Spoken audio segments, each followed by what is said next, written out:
Great. So, hi everybody. My name is Avantika Goswami. I'm the program manager for climate change at CSE, the Center for Science and Environment. And my colleague Akshit joins me. Hi everyone. Want to introduce yourself? Yeah, so I'm Akshit Sangomla. I'm a correspondent at Down to Earth magazine, and I report and write about climate change with a special focus on extreme weather events and natural disasters, and how basically those events inform climate policy. The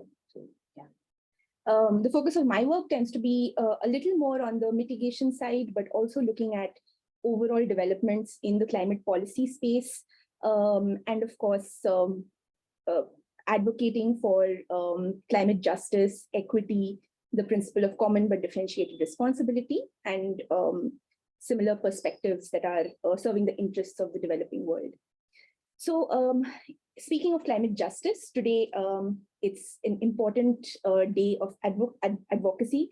It's Loss and Damage Action Day, which is why we are having this conversation.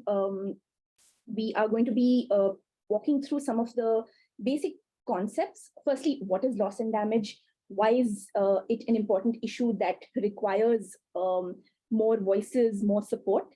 We'll also talk about some of the latest science that are backing and legitimizing the concept of loss and damage finance. And hopefully it'll be an interesting discussion for everybody. There are only 46 days till COP27, so it's almost here. Sharm el Sheikh, Egypt. We are going to be there, and extremely keen that some of the issues that are pressing for the developing world, like loss and damage, climate adaptation, climate finance, these should get championed at COP27. So yeah, that's pretty much the reason for having this little live talk today. So getting right into it, loss and damage. It's considered as the third pillar of climate action, the first two being mitigation and adaptation. Climate change mitigation is essentially steps taken to prevent the worst impacts of climate change. Adaptation refers to ways in which we strengthen our environment to withstand the known and coming impacts. And then there's loss and damage. So loss and damage is essentially the devastation and impacts that climate change is inflicting today. Not 5 years from now, not tomorrow, not a decade from now, but communities are feeling the brunt of climate change today. Particularly, you have vulnerable communities living in island nations, in coastal areas, whose homes, livelihoods, culture is at complete threat from issues like sea level rise and extreme weather events like cyclones, typhoons, hurricanes. So those who are facing those impacts today, they require help today, and they need help to rebuild their lives. They need help to recover their livelihoods. There's also the concept of non-economic losses. So if an island nation's entire home gets submerged, there's a loss of identity, a loss of culture that comes with that, which you can't necessarily attach a dollar value to, but it's a huge loss to a particular community. So loss and damage essentially refers to those impacts. And these are impacts which cannot necessarily be reversed or prevented by any amount of climate adaptation. Financing is required, money is being demanded to help these communities recover from these impacts. And the way that this demand is structured is that it's directed towards historical polluters. So within the context of the climate crisis, there are countries who have emitted most of the greenhouse gases which are accumulated in the atmosphere today. Our analysis last year showed that something like close to 70% of the stock of greenhouse gases emitted, we focused on carbon dioxide, the most abundant greenhouse gas.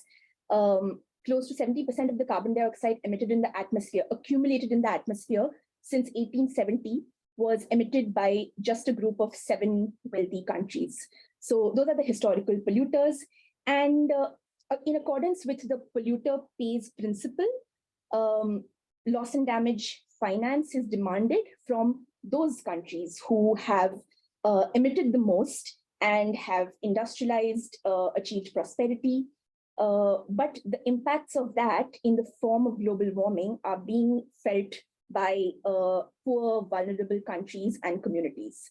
So loss and damage finance is, in a sense, you could say it's climate reparations. Reparations for damage inflicted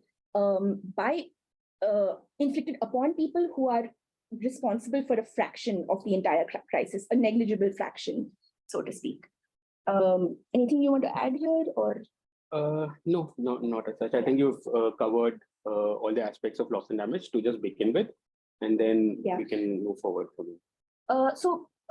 I guess we should talk a little bit about the history of this concept. So it was proposed as early as 1992 by the island nation of Vanuatu on behalf of the AOSIS negotiating bloc, the Alliance of Small Island States.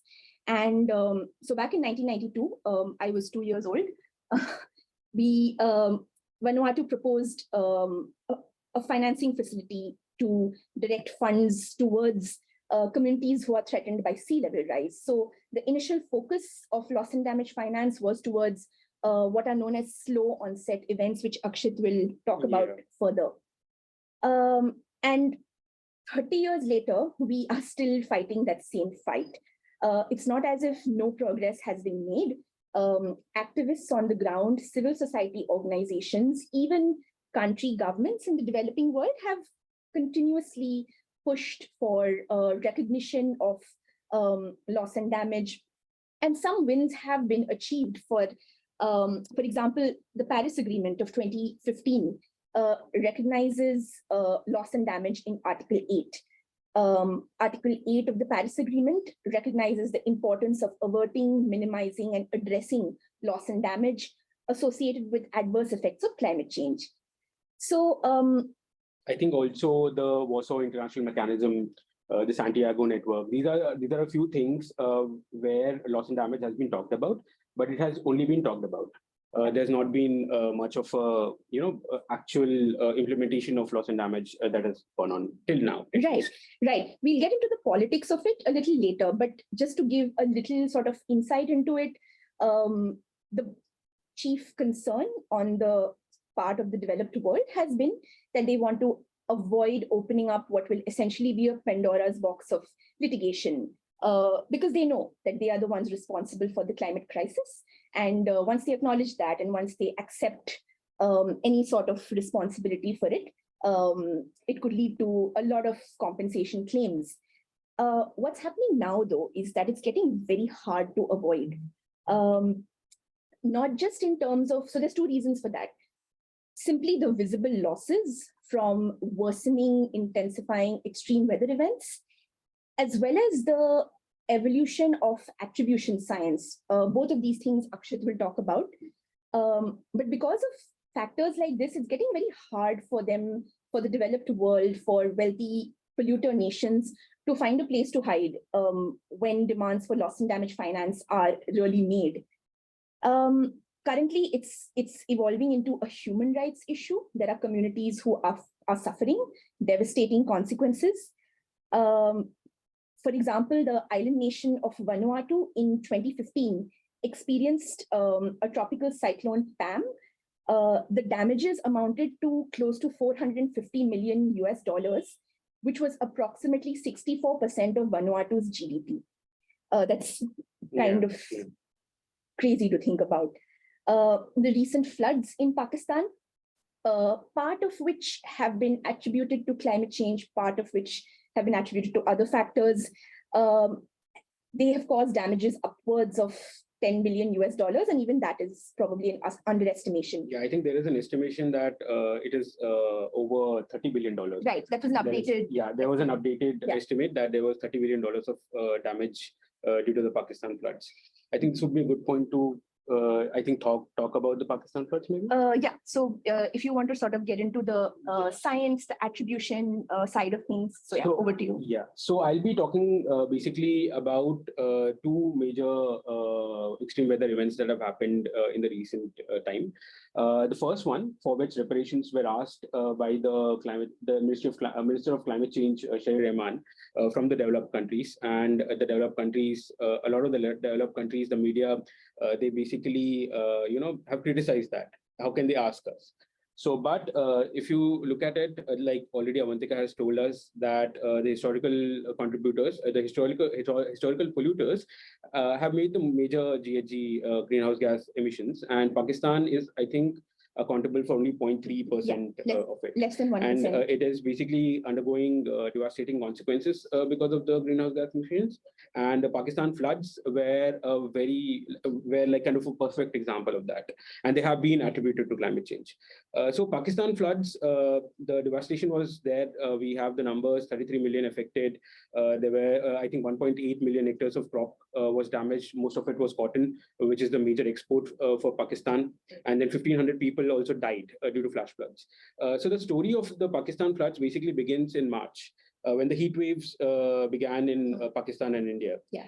So there were early heat waves. There was practically no spring this year for both India and Pakistan, mostly Northwest India and southern parts of Pakistan. And that heat wave was attributed directly to. Yes. So this particular heat wave was directly attributed to climate change by the World Weather Attribution, which is a group of scientists who do attribution science and who basically take into account current observations, climate models, and historical trends of the meteorological data, the weather data. They take into account all of that, and they basically calculate the likelihood of an event with climate change, with global warming, and without global warming. Yeah. So they found that the Pakistan flood, the Pakistan heat waves had become 30 times more likely because of the warming. That is basically 1.1 degrees Celsius of warming where we are at right now, 30 times more likely. So what these heat waves had done was they had also caused a glacial lake outburst flood,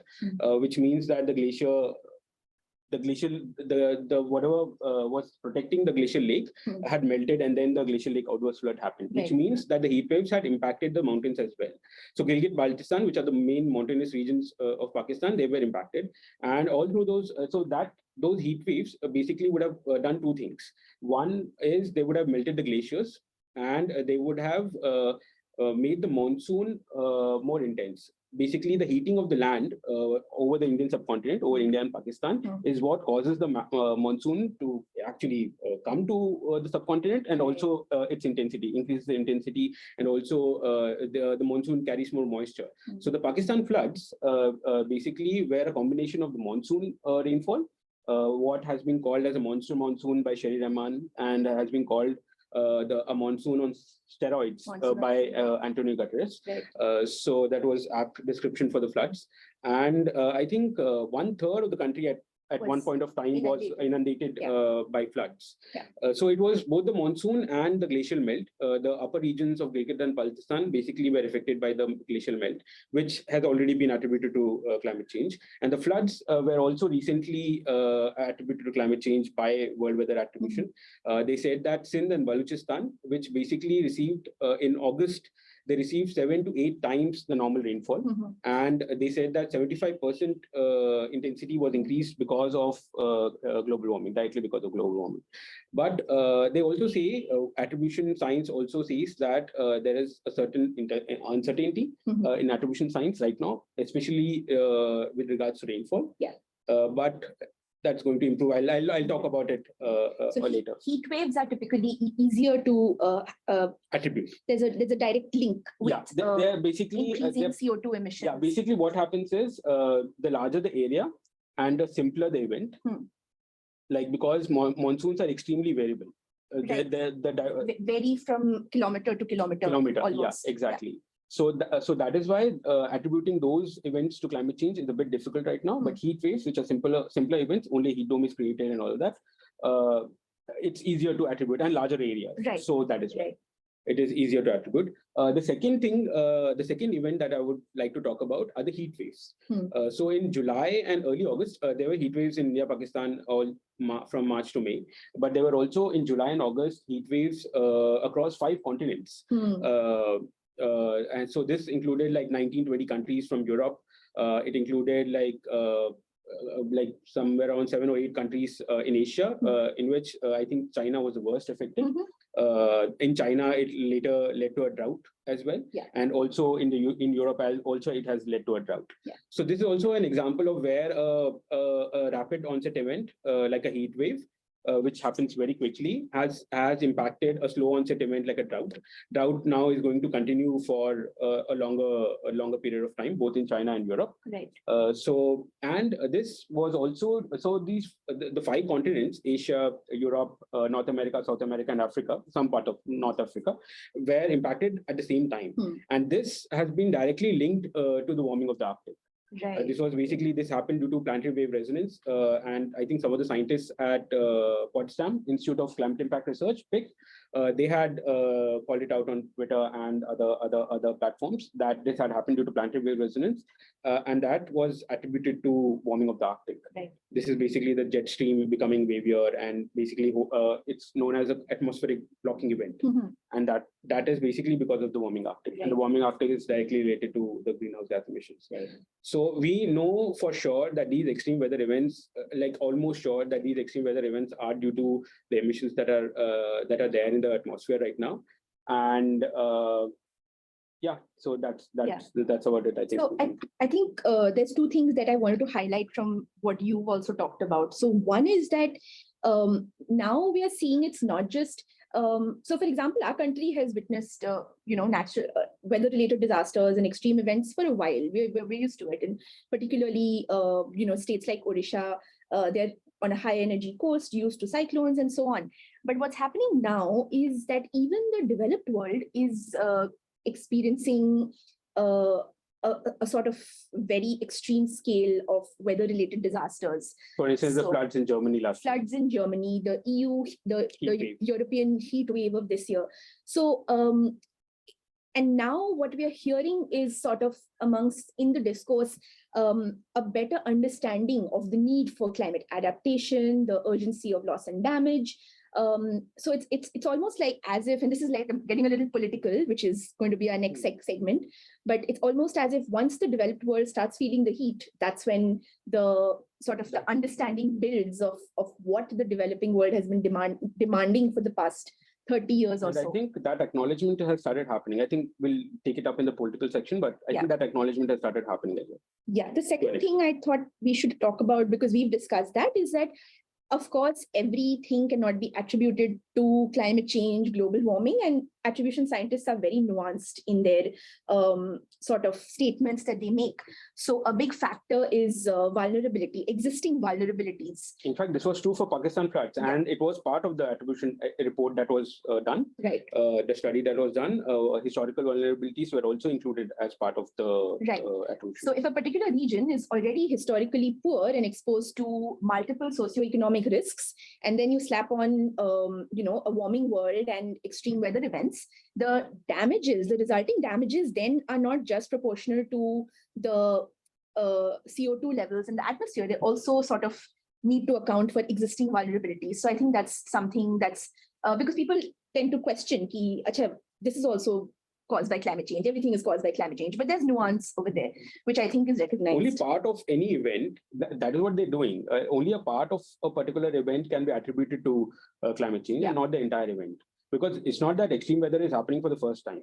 Extreme weather has been happening for millions of years, even before the humans were here. Right. So that has been happening. But what we are doing with carbon dioxide emissions is changing the character of these extreme weather events. Making them more intense or more frequent or something like that. Like that is happening. So now the question arises, how do you then take this historical responsibility for planetary warming, for the stock of greenhouse gases in the atmosphere?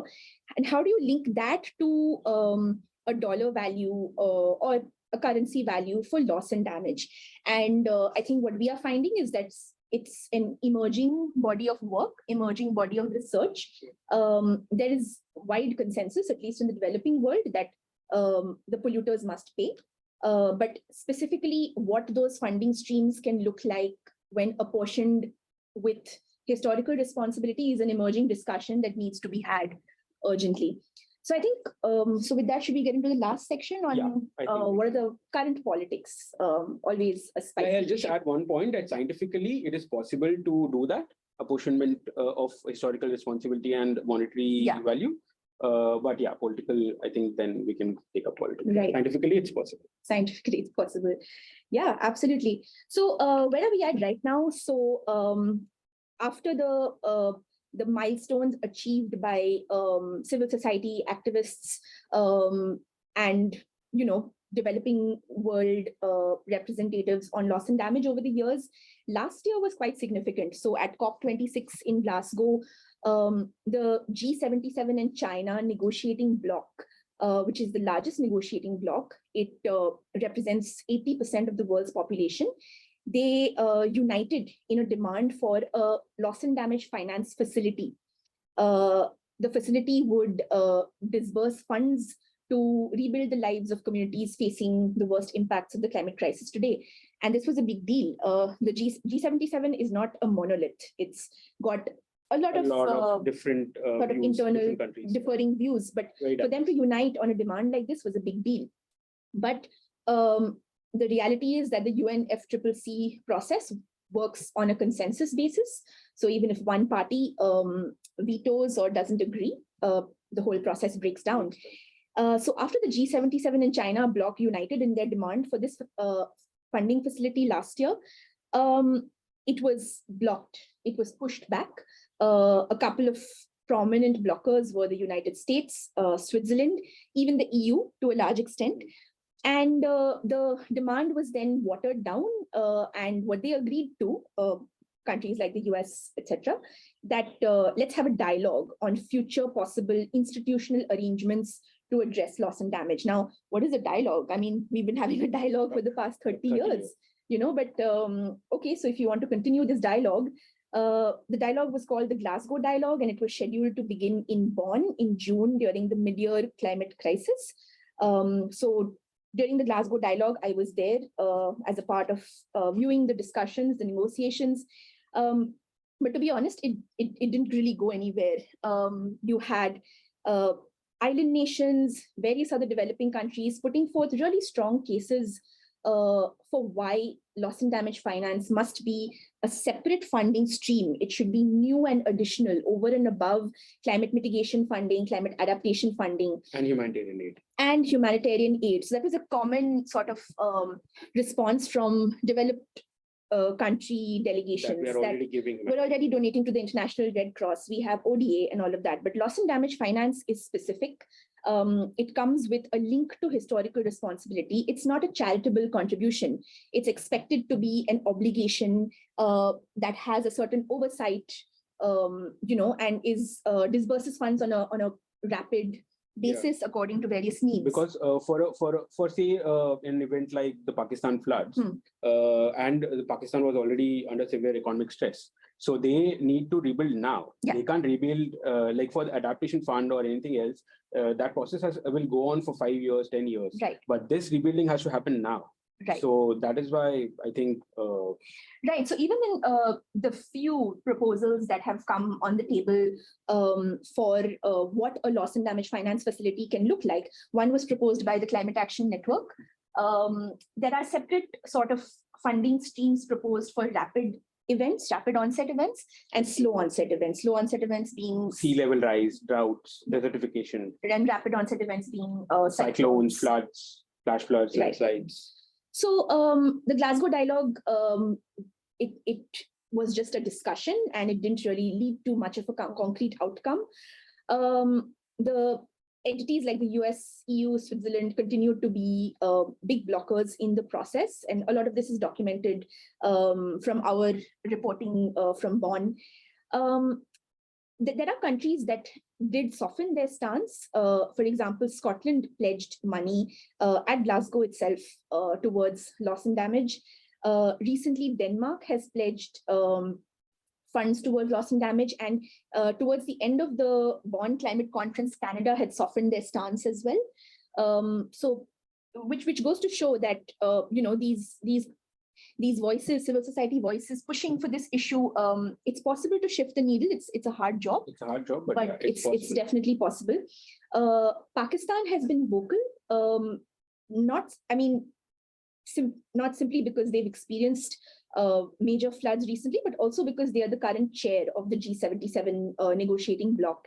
And as Akshit mentioned earlier, the climate minister, Sherry Rahman, has talked about how loss and damage is almost going to be a make or break for COP27. They've also called for a loss and damage finance mechanism under other international financial institutions like the IMF, and not just through the UNFCCC. So this conversation is definitely coming up. So where we're at right now is loss and damage has been put on the provisional agenda for COP27, which is definitely a positive sign. A big part of the fight post-Bonn was getting loss and damage on the agenda for COP27 so that it can have a concrete outcome from the negotiation. So right now it's on the provisional agenda, but I don't think we can celebrate just yet, because knowing how these things have gone in the past, until there is concrete support expressed for loss and damage finance at COP27, at the end of COP27, it can't really be called a success. Yesterday, was it John Kerry who, yes, in an interview in New York with the UNGA, the United during the UNGA, he talked about how no government, trillions of dollars are required, and no government has that kind of money. But the reality is that a lot of Western nations are pouring a lot of money currently into Ukraine, and right, so into their current war efforts. So there is that sort of dissonance at play. The UN Secretary General Antonio Guterres has called for a windfall tax on the profits of fossil fuel companies to be diverted towards loss and damage finance, which is a bold call to action. The EU is honestly in quite a sort of crisis mode. They're going through a major energy crisis right now, completely self-inflicted, owing to their dependence on Russia for their energy needs.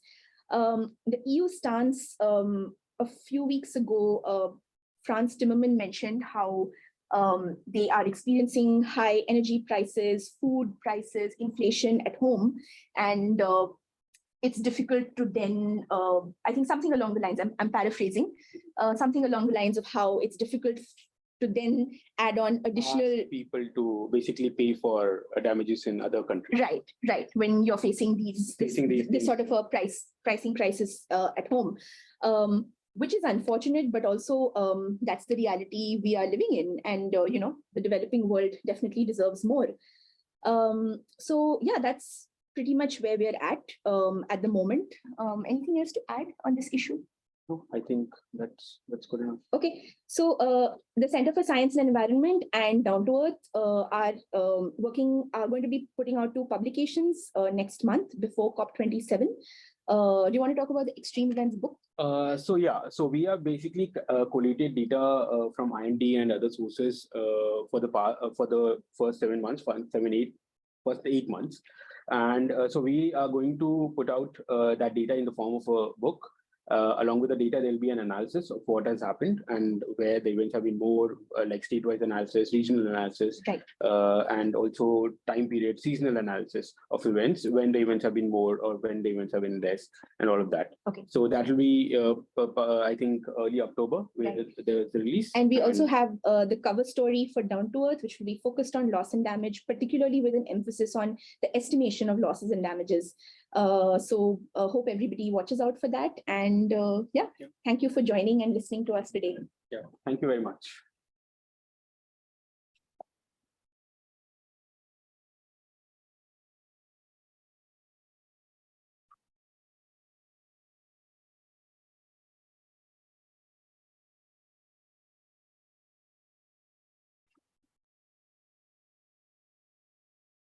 Done. Oh, wait, let me check it. Not ended the meeting.